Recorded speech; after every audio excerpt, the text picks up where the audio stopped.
Olá! Você sabia que Jesus dedicou boa parte do seu ministério terreno à tarefa de ensinar, exercendo assim então a função de um mestre? O que é ser um mestre? Qual a importância deste dom ministerial para a igreja do Senhor? E aquele que recebeu a vocação para ser mestre na igreja, ele precisa estudar? Ou o Espírito Santo lhe revela tudo o que ele precisa saber sobre as Escrituras Sagradas? Seja muito bem-vindo ao nosso canal para mais uma aula da Escola Dominical.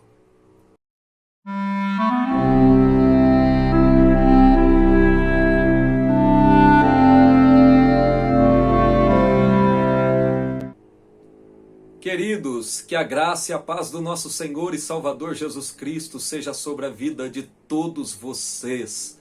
Eu gostaria de, neste momento, agradecer mais uma vez profundamente a cada um de vocês que tem assistido o nosso conteúdo, aqueles que estão se inscrevendo no canal, né? Eu gostaria de agradecê-los, aqueles que têm curtido, comentado e compartilhado os conteúdos. Que Deus abençoe ricamente a vida de vocês. Se você que está me assistindo ainda não se inscreveu, inscreva-se já. Nos ajude fortalecendo o nosso canal para alcançarmos mais pessoas. E olha, eu tenho um recadinho especial para vocês aqui, que é bênção de Deus para a sua vida.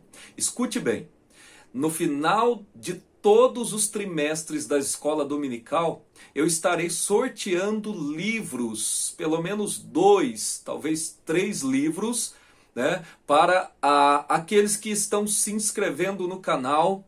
E depois, mais nas próximas aulas, eu estarei passando aqui as coordenadas para que você possa participar deste sorteio para abençoar a sua vida e o seu ministério. Mas eu já gostaria de mostrar 2 livros que eu estarei sorteando agora, no final deste trimestre, para abençoar a vida de vocês. O primeiro é esse daqui, ó. Declaração de Fé das Assembleias de Deus. Um documento, um livro muito importante, um documento, né, para aqueles que são assembleianos. São cerca de 230 páginas, aonde aqui nós temos a exposição do nosso credo, das doutrinas que nós confessamos e cremos, certo? Então, alguém vai ganhar uma declaração de fé. E também eu estarei sorteando este livro aqui, ó, Glossolalia. Jesus e a Igreja Apostólica como modelos sobre o dom de línguas. Um livro da editora Carisma, escrita pelo Robert Menzies, um dos grandes teólogos pentecostais da atualidade. Ele escreveu esse livro com muita profundidade, talvez o livro mais completo sobre línguas estranhas, escrito dentro da perspectiva de um teólogo pentecostal. Por exemplo, uma pergunta que nós poderíamos fazer aqui: línguas estranhas, a glossolalia, no grego glossolalia, são línguas, são idiomas inteligíveis ou são línguas desconhecidas? Neste livro, o Robert Menzies, ele aborda essa questão. Então não perca, se você ainda não se inscreveu, inscreva-se aí no canal para você participar deste livro. E quem é que vai participar do sorteio destes livros? Aqueles que estiverem inscritos no canal e aqueles que comentarem nos vídeos a partir desse já, dizendo assim, hashtag eu quero ganhar um livro. E aí eu vou pegar o nome de todos vocês que se inscreveram e que comentaram embaixo aí, né? Eu quero ganhar um livro. E eu vou sortear no final, na última aula desse trimestre, né? Eu vou gravar um vídeo sorteando esses 2 livros. Cada um vai ganhar a declaração de fé e o outro vai ganhar o livro Glossolalia, tá bom? Então não perca, avise aí os seus amigos, seus irmãos em Cristo, pedem para eles se inscrever para participar deste sorteio. E independentemente do lugar que você esteja, né, eu envio, se for necessário, eu envio pelo correio para que o livro chegue até as suas mãos, tá bom? Bom, nós vamos estudar agora a lição de número 10 deste trimestre, que fala sobre o dom ou ministério de mestre ou de doutor, né? Uma lição muito importante, e as perguntas iniciais nós procuraremos respondê-las aqui dentro desta lição, tá? Então eu vou ler o texto áureo para vocês, que diz assim: de modo que, tendo diferentes dons, segundo a graça que nos é dada, se é ensinar, haja dedicação ao ensino. Romanos capítulo 12, versículos 6 e 7. A verdade prática diz assim: os vocacionados por Deus para o ministério do ensino são por ele chamados para edificar a igreja de Cristo. Leitura bíblica em classe. Eu não vou ler, mas eu vou dar as referências. Mateus capítulo 7, versículos 28 e 29. Atos capítulo 13, versículo 1. Romanos capítulo 12, versículos 6 e 7, que nós já lemos no texto áureo. E Tiago capítulo 3, versículo 1. Leia esses textos na sua casa e medite neles, tá bom? Bom, irmãos, nesta lição, o nosso objetivo aqui é retratar a missão do ministério de mestre. O que é isso? Para isso, nós vamos estudar 3 tópicos. No primeiro, nós vamos falar de Jesus, o mestre por excelência. No segundo tópico, o ensino das escrituras na igreja do primeiro século. E no terceiro tópico, a importância do dom ministerial de mestre, onde dedicaremos uma maior atenção a este terceiro tópico. Bom, já iniciando aqui de maneira bem sucinta, né? O primeiro tópico fala de Jesus, o mestre por excelência. Antes, eu gostaria de destacar a importância desta lição, porque nós não vemos tanta ênfase, né, sendo dada aos mestres da igreja, né? A gente fala-se muito sobre pastor, sobre o evangelista, sobre suas tarefas, né? Escreve-se muito sobre isso. Mas o mestre não, né? Nós não temos tantos materiais assim que mostram a importância deste ministério na igreja do Senhor.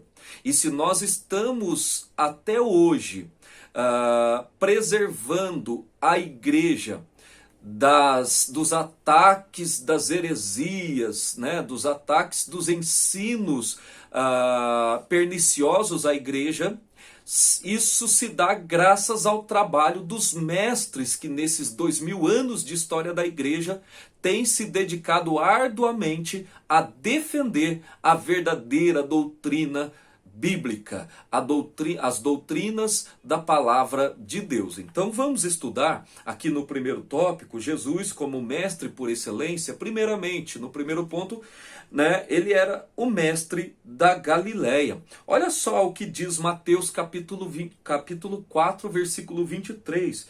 Ele diz que percorria Jesus toda a Galileia, a região da Galileia, ensinando nas suas sinagogas. Veja a ênfase que se dá ao ministério de ensino de Jesus quando ele esteve na terra, né? Ensinando nas suas sinagogas e pregando o evangelho do reino. Então, no ministério terreno de Jesus, seus sermões, ensinos e discursos foram inflamados pelo amor às pessoas, né? Aqui nós já temos um texto bíblico que nos dá a luz de que Jesus deu extrema importância para a tarefa do ensino. Não era à toa que Jesus era chamado de rabi, ou de mestre, né? Os discípulos chamavam ele de mestre. É interessante olhar para o contexto cultural da época, aonde já havia dentro do contexto religioso judaico os rabinos, né? Os rabinos que tinham ali os seus alunos, o talmidim, os seus seguidores, né? Os seus discípulos. E é interessante notar que, com relação aos rabinos, os discípulos era quem escolhiam os seus mestres. Mas Jesus ele fez diferente. Ele escolheu os seus discípulos, né, os seus apóstolos ali, certo? Então, percebe-se, lendo os evangelhos, que Jesus deu bastante tempo à tarefa do ensino.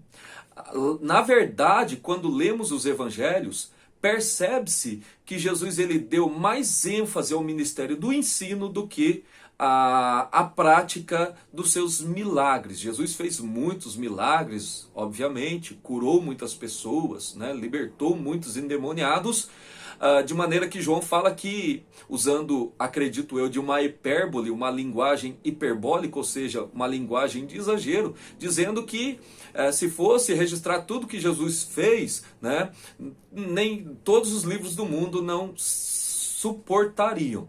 Mas, naquilo que foi registrado nos evangelhos, pelos evangelistas, nós percebemos facilmente que Jesus dedicou a maior parte do seu ministério na tarefa de ensinar. Ele é o nosso mestre por excelência. No segundo ponto, o mestre divino, né? Jesus ele é chamado mestre cerca de 45 vezes ao longo de todo o Novo Testamento. Olha só que informação valiosa. 45 vezes é um número bastante, né, um número considerável, se tratando, né, de evangelhos, de referências nos evangelhos. Então, aqui mais uma vez fica evidente que Jesus, ele trabalhou no seu ministério terreno, dando muita importância para a tarefa do ensino, ou seja, demonstrando que o ministério do ensino é de extrema relevância para o reino de Deus, para a igreja do Senhor. No terceiro ponto, nós destacamos aqui a humildade de Jesus como mestre. Jesus, né, ele demonstra a sua humildade ali na prática, ele ensina mesmo praticando, né, quando ele chama os seus discípulos para a última ceia. E antes ele lava os pés dos discípulos, né? Ele lava os pés dos discípulos. E isso era inimaginável naquela cultura, na tradição cultural da época, uma vez que eram os servos que lavavam os pés dos seus senhores. E Jesus ali então, ele inverte a questão, ele está se fazendo servo, ele está lavando os pés dos seus discípulos. É o mestre lavando os pés dos alunos, o que deveria ser ao contrário. Então Jesus ele demonstra na prática que o mestre por excelência precisa ter humildade. O ensino não pode trazer soberba para nós que aprendemos e depois nos dedicamos a ensinar aquilo que aprendemos, nós não podemos jamais nos ensoberbecer, achando que o nosso conhecimento nos dá o direito de sermos maiores do que os outros, tá bom? Então, nesse primeiro tópico, nós aprendemos que Jesus, ele é o mestre da Galileia, ele é reconhecido em todo o Novo Testamento, tanto como mestre divino, como quanto mestre da humildade. Queridos, tópico de número 2, que traz o ensino das Escrituras na igreja do primeiro século. Já falamos aqui do ministério do ensino de Jesus e agora da igreja, dos apóstolos, dos discípulos na igreja primitiva. Então, no primeiro ponto, ensinar é uma ordem de Jesus, é imperativo. Esse texto, né, o texto da grande comissão, que está lá em Mateus capítulo 28, versículos 19 e 20, esse texto é conhecido teologicamente como a grande comissão, aonde Jesus ele dá a ordem para os discípulos, quando eles estiverem indo a todas as nações falar do evangelho do reino, eles deveriam ensinar todas as nações a guardar todas as coisas que ele tinha ordenado. Então, percebe-se a importância do ensino na igreja, justamente pelo fato de Jesus dar esta ordem de que se deveria ensinar. Portanto, ide por todo o mundo, pregai o evangelho a toda criatura, ensinando-as a guardar todas as coisas e batizando-as em nome do Pai, do Filho e do Espírito Santo. 3 coisas principais podemos destacar nesse texto da Grande Comissão. Primeiro, nós temos aqui o aspecto de ir às nações, né? Segundo, quando for, ensinar as nações. E terceiro, batizar aqueles que são ensinados, os discípulos que serão feitos nessas nações. Então isso é muito importante para o crescimento do reino de Deus. Tendo em vista a plena edificação da igreja na palavra, o Senhor Jesus, através do Espírito Santo, dotou alguns de seus servos com o dom ministerial de mestre ou de doutor. Voltando mais uma vez à nossa referência bíblica aqui da lista dos dons ministeriais. Efésios capítulo 4, versículo 11, aonde Paulo escreveu, dizendo, e ele mesmo deu uns para apóstolos, outros para profetas, outros para evangelistas, outros para pastores e mestres ou doutores. Então nós temos aqui o ministério de mestre, que é dado por Jesus através do Espírito Santo à igreja,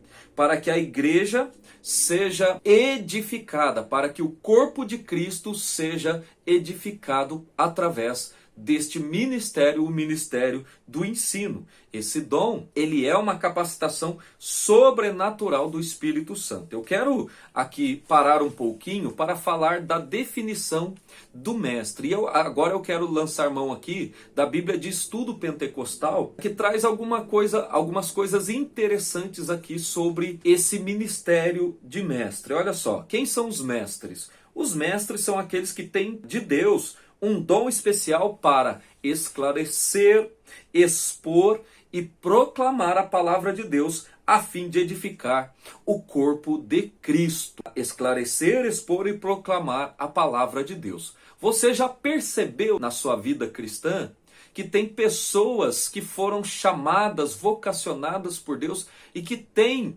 uma facilidade muito grande de ensinar, de expor a palavra de Deus, de ensinar as doutrinas bíblicas da palavra de Deus? Graças a Deus que Jesus tem levantado estes mestres para nos ensinar, né, a boa, sadia, a palavra de Deus.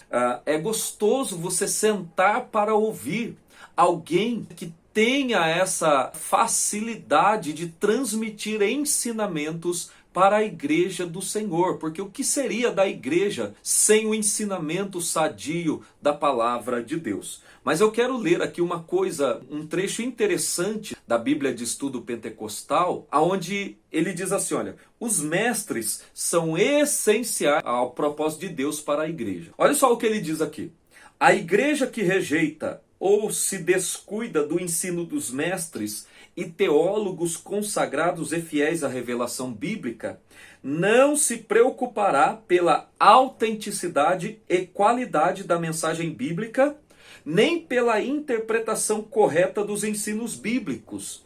A igreja onde os mestres e teólogos estão calados não terá firmeza na verdade. Tal igreja aceitará inovações doutrinárias sem objeção.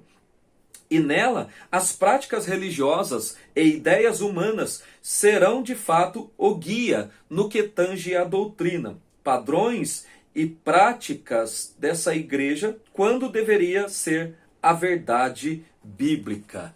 Meus irmãos, como isto é muito sério, como isto é verdade em muitos contextos eclesiásticos hoje. Quantas igrejas, às vezes congregações, não o ministério todo, mas às vezes algumas congregações, dependendo da visão do seu líder, do seu pastor, estão sucumbindo às inovações humanas, estão dando espaço para ensinos perniciosos para as doutrinas da palavra de Deus. É uma responsabilidade muito grande que nós temos de preservar a boa doutrina da palavra de Deus. Paulo responsabilizou Timóteo, dizendo que ele deveria guardar a sã doutrina. Olha só como que é um risco muito grande a igreja não valorizar, a igreja calar os seus mestres, a igreja não investir nos seus mestres, a igreja não apoiar.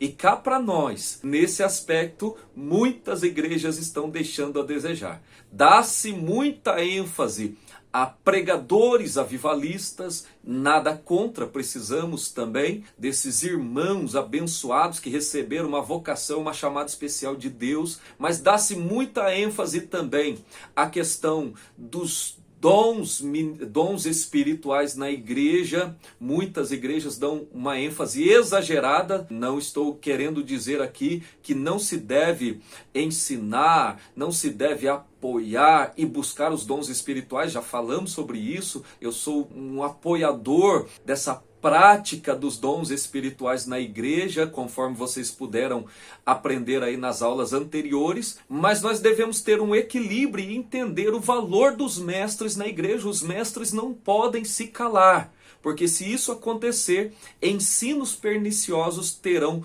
lugar na igreja. Será fácil enganar uma igreja ou um povo ou um obreiro que não esteja devidamente ensinado de acordo com as escrituras sagradas, tá? Então, isso é muito sério e muito importante. No segundo ponto, a doutrina dos apóstolos. Atos 2:42 diz que os discípulos perseveravam na comunhão, no partir do pão, nas orações e na doutrina dos apóstolos, ou seja, no ensinamento dos apóstolos. Então percebe aqui que trata-se de um conjunto de ensinos de Cristo ministrado pelos apóstolos de forma constante e eficaz para o crescimento integral dos novos crentes. Não basta somente ganhar almas para Cristo. O trabalho do evangelista é muito importante para o crescimento da igreja. Ganhar almas, trazer almas para Cristo.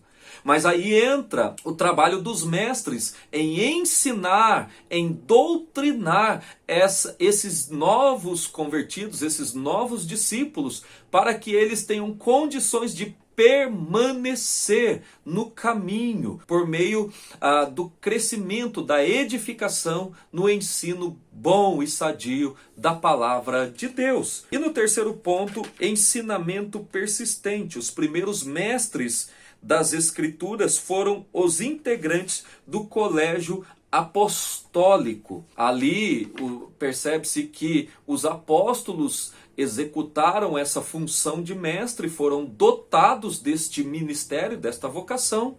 E depois deles, Jesus continuou levantando mestres para a igreja. Quando você lê Atos capítulo 13, versículo 1, você vai perceber que ali na igreja de Antioquia, Lucas narra ali em Atos 13:1 que havia profetas e doutores ou mestres na igreja, e ele cita o nome de alguns ali, dentre eles o grande mestre apóstolo Paulo. Queridos, terceiro e último tópico, a importância do dom ministerial de mestre, uma necessidade urgente da igreja. Para o ministério de ensino ser eficaz na igreja local, é preciso haver pessoas vocacionadas. Como é bom, como eu já disse, você ver que Jesus está levantando ainda mestres na igreja atual.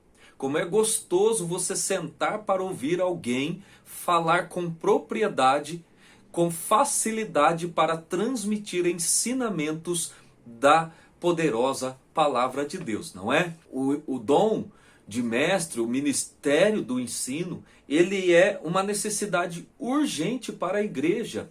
Haja vista que a igreja atual está sofrendo ataques de todos os lados, e de tantas as formas. E para isso precisamos que Jesus levante cada vez mais homens capacitados para transmitir os ensinos da palavra de Deus. Deus concedeu à sua igreja mestres e é preciso que ela invista neles também. Esse dom do Senhor é para a igreja amadurecer em todas as dimensões da vida cristã, ao mesmo tempo em que desmascara os falsos ensinos. Então, olha só, a multiplicidade da tarefa de um mestre, além de trazer amadurecimento, discipulado para os novos conversos, para os novos convertidos, Os mestres também são aqueles que vão combater os ensinos falsos, perigosos para a manutenção da obra de Deus. Então, eles têm um papel muito importante na igreja e devemos dar todo o apoio e valorizá-los. No segundo ponto, a responsabilidade de um discipulado contínuo. Aqui eu gostaria de destacar que nós estamos muito acostumados a tratar os novos convertidos, vamos dizer assim, de forma superficialmente, tão somente batizando-os nas águas e depois, deixando ele se virar como pode no seu crescimento intelectual na palavra de Deus. Isso é errado. A igreja tem a obrigação de fornecer um crescimento contínuo para esses novos discípulos. Para isso, nós temos alguns trabalhos que buscam suprir essa necessidade, como por exemplo os cultos de ensino nas igrejas que possuem esses cultos, a escola dominical. Eu conheço igrejas que abriram mão da escola dominical, que não tem escola dominical.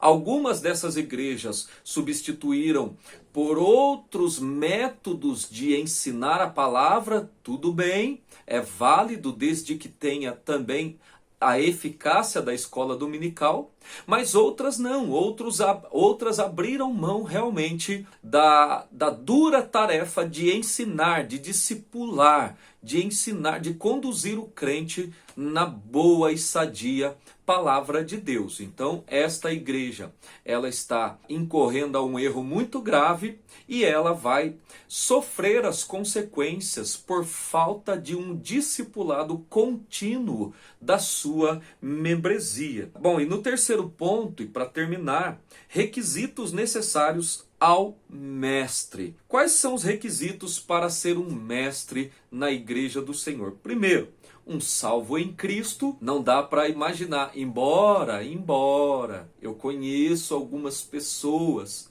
que estudaram, que fizeram faculdades teológicas, que estudaram em seminários teológicos, conhecem grego, hebraico, aramaico, conhecem as doutrinas bíblicas, mas não congregam. Muitos se estudaram e afastaram dos caminhos do Senhor, infelizmente. Outros são desigrejados e por aí vai.